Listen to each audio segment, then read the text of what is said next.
បាទជំរាបសួរបងប្អូនអរគ្នាបាទសម្រាប់មុននេះសូនដល់នេះឡៅធ្វើការរៀបមួយឈុតធានា3ខែអញ្ចឹងរៀបមួយឈុតនេះខ្ញុំរៀបគ្រឿងសិនក្បាលឡានទាំងអស់កុំព្យូទ័រសិនកញ្ច្រែងក្តៅសិនស៊ីយ៉ូកងដឺកញ្ច្រែងក្នុងគឺសិនទាំងអស់បាទសម្រាប់ព្រុសមុននេះសូនដល់នេះហើយសម្រាប់ XS 250H ពាក់ព័ន្ធមួយឆ្លងម៉ូទ័រកម្ដៅហើយលាន់ទាំងហៅខ្ចំហើយដោះលាងបាទ XS 250H ហើយសម្រាប់330នេះពាក់ព័ន្ធជាមួយនឹងធុងទឹកលិចធ្វើការផ្លាស់ប្ដូរធុងទឹកនេះគេមុននេះសូនដល់បងប្អូនបាទរៀបមួយឈុតលើរៀបហើយមើលទៅយកញើសជាក់ខ្លាំង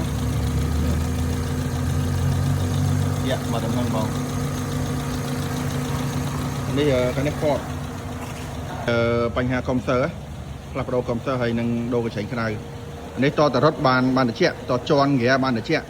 បើស្អីអាចារ្យឈប់នៅមកកន្លែងតិចឯងពេលយើងរត់ហើយជន់ហ្គាដល់មកជាក់យកហ្មងអញ្ចឹងខ្សោយកុំព្យូទ័រហើយនឹងផ្លាស់ប្ដូរកញ្ច្រែងក្តៅ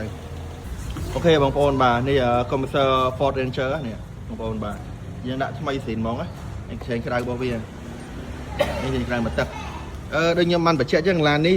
ពេលដែលបងគាត់រត់បានតិចពេលរត់ជន់ហ្គាតិចតែបើសិនជាគាត់នៅមកកន្លែងអត់តិចឯហ្នឹងបញ្ហាខ្សោយកុំព្យូទ័រហ្នឹងនេះឡាន